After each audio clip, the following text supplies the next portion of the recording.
Rising up and rising down. History shambles on. What are we left with? A few half-shattered Greek stelae, Trotsky's eyeglasses, Gandhi's narrative-spun cloth, Cortez's game pieces of solid gold, extorted from their original owner, Montezuma. A little heap of orange peels left on the table by the late Robespierre. John Brown's lengthily underlined letters. Lenin's bottles of invisible ink. One of Di Giovanni's suitcases with an iron cylinder of gelignite and 2 glass tubes of acid inside. The constitution of the Ku Klux Klan. A bruised ear. Napoleon pinched it with loving condescension. And dead bodies, of course. They sing about John Brown's body. Memoirs, manifestos, civil codes, trial proceedings, photographs, statues, weapons now aestheticized by that selfsame history, the sword of Frederick the Great, and God knows what else. Then dust blows out of fresh open graves, and the orange peels go gray, sink, wither, rot away. Sooner or later, every murder becomes quaint. Charlemagne hanged 4,500 rebels in a single day, but he has achieved a storybook benevolence. And that's only natural. Historiography begins before the orange has even been sucked. The peeler believes in the great and beautiful things, or wants to believe. Easy for us to believe likewise, since dust reduces truth and counterfeit to the same grayness. Caveat emptor. But ends remain fresh and means remain explicable. Rising up and rising down. And whom shall I save? And who is my enemy? And who is my neighbor?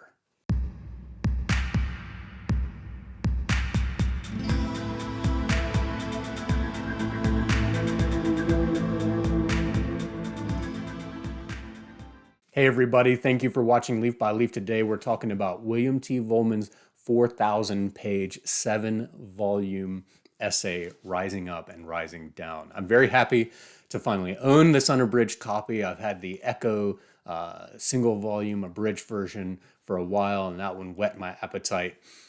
So I'm going to be doing a video for each of the books. On the left-hand edge, as he tells us, is the MC volume, and that's moral calculus. So this is this first one in the set is the annotated contents, the moral calculus itself, an index of moral actors, annexes, and sources cited. And of course, the sources it's like 55 full pages of sources. With everything I've read of William T. Vollmann's, it amazes me the depth and breadth of his research. I would love to see what his home library is like. And especially considering that he doesn't go on the internet. There is a great little oral history on the McSweeney's website. I'll put the link below.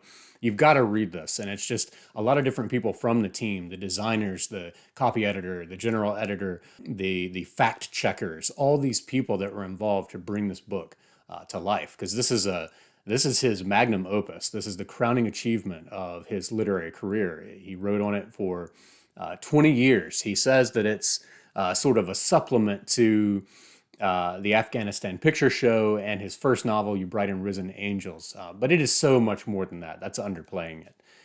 This is his supreme meditation and thoughts on violence and how and when it could possibly be justified. And it's a very grim topic, and that's why I'll be reading a book of it every other month instead of plowing through it. I don't think I could quite do that. Nonetheless, what is amazing about this is it's enormous in scope.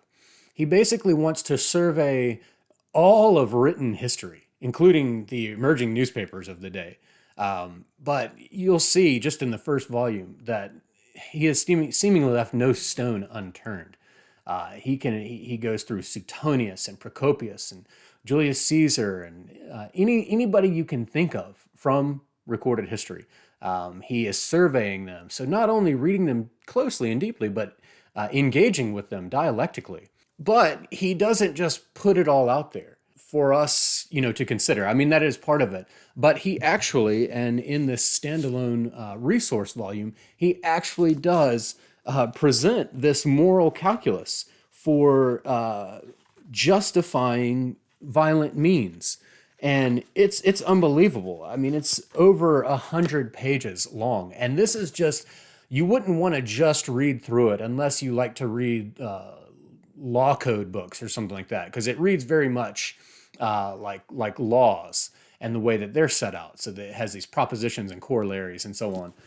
It's amazing that he actually did produce a systematic moral calculus out of his research, instead of just putting it all out there and just doing more of like a qualitative study. If you just read this, and especially parts on when suicide is justified and things like that, you won't be doing yourself a service. Where it really comes to light is in all the volumes with all the case studies and justifications and so on. So volume 1 has 3 meditations on death, an introduction, and then definitions for lonely atoms, as he calls it.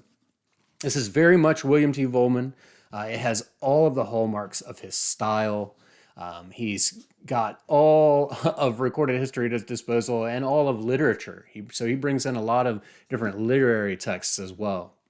He wants to help us find a way to ethically categorize violence. So to take any one act of violence and be able to situate it into a category and evaluate it systematically to determine whether it's justified or not. Now, of course, the knee-jerk reaction is no violence is justified, right? But William T. Vollmann is a realist, and he's making the point that, look, violence is not going anywhere. It's not going to stop as long as human beings are a thing, right? He starts off in the Paris catacombs. And of course, everything's there. It's supplemented with his pictures, these black and white pictures. And it even has his signature picture essays like we've seen in Poor People and Writing Toward Everywhere. But he's thinking to himself, why is it that we as humans, why are we even aware of death? Why can we think on death? And then what are the effects of this and the effects of violence? And how does this lead to hate and other ill manifestations? He says that history suggests, therefore, that whatever a revolution may achieve, its effects upon morality, unlike, say, its effects upon culture, will be temporary and local. And there's a lot on revolutionaries. He even presents in the resource volume a checklist for potential revolutionaries. But again, he's very, very much a realist. He says, if all cars become more theft-proof, then I believe all burglars will merely become better thieves. One of the things I love about Vollmann is he's constantly playing devil's advocate, even against himself. Whenever an assertion or a proposition is put out there, he's then checking it and attacking it from all angles and thinking through things, especially really nasty ethical gray areas, from all possible angles, and then synthesizing those. He's also well aware of the fact that he is taking on and evaluating such horrible figures as Hitler and Stalin and all these different mass murderers. And he even has interviewed some tyrants and so on. But he says this leads to one of the central ethical questions of biography, portraiture, and journalism. Do I betray and humiliate those who have trusted me, meaning the people he's interviewing, or do I soften my conclusions? My policy will always be to treat with empathy and respect anyone agreeing to be studied, interviewed, and exposed. I would have been courteous to Eichmann. My obligations, however, are to the truth. So this is Vollmann. He's going to get in there. He's going to go there.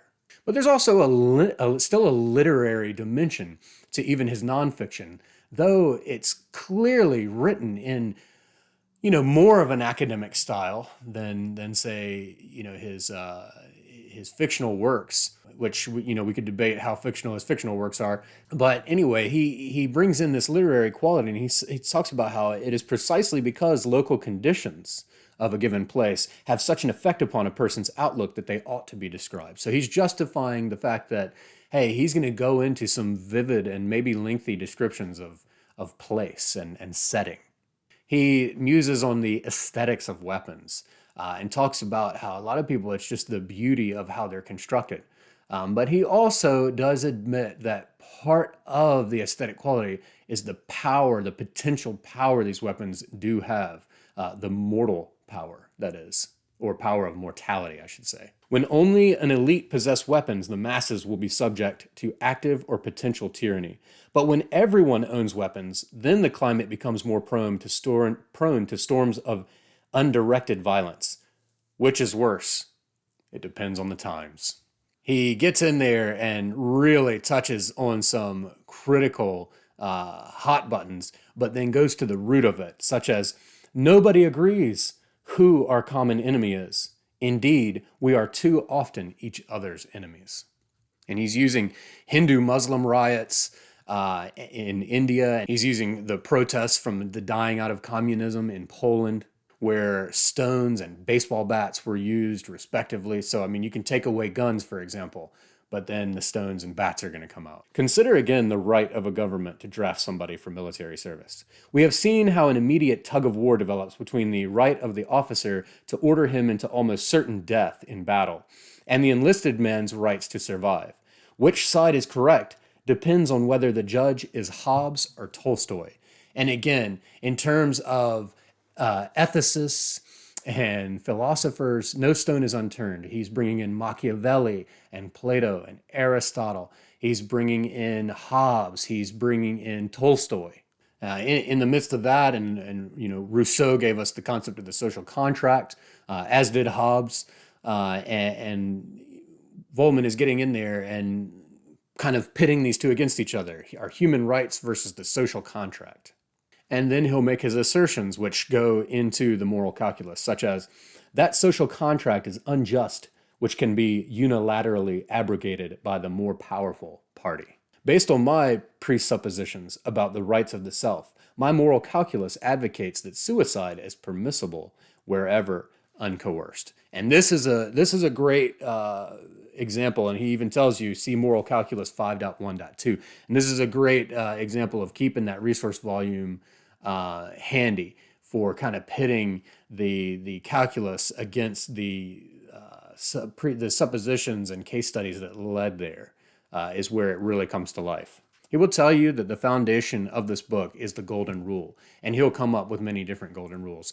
Just as he also, and these are collected all in one lump in the resource volume, but he goes through and digs out the moral calculuses or moral calculi of many different people. So he'll have Machiavelli's moral calculus, Gandhi's moral calculus. He even has St. Thomas Aquinas's moral calculus. So the whole point of this study is to find sort of a base for evil, as he says, sort of a floor, or where we can't get any more base or evil than this, and then also possibly a ceiling. But the whole study is really engaging and more prescient, I think, than ever. As time, we seem to be becoming more and more divided and more prone to violence, not just physically, but orally violent with our speech and with just so much hate and division. And he's combing back through the annals of history, all these different instances and trying to systematize it. So already in the first volume, which is roughly 300 pages, supplemented with the resource volume, we're off to quite a start. And it has all the signatures of William T. Vollmann's work.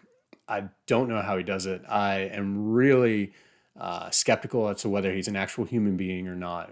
Really, I think that he was developed by IBM before they went with Watson. I think that William T. Vollmann was developed, and then they ended up. They must have found something wrong or faulty, and they thought that they got rid of it, but really it's lived on as what we now know as William T. Vollmann, because his ability to put so much work into this, so much research, is really uncanny. And this is definitely his most important work. Death and violence is not something that we like to talk about and think about, but it's something that plagues us.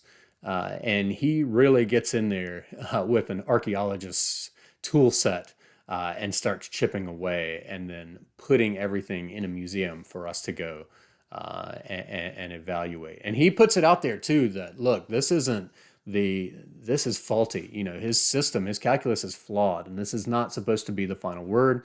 but this is to be a starting point for the conversation. I hope you'll check it out, even if you have to resort to the one volume abridgment. And I really hope that eventually the entire 7 volume set is reprinted by somebody out there and made affordable for the masses, because these are very, very important topics.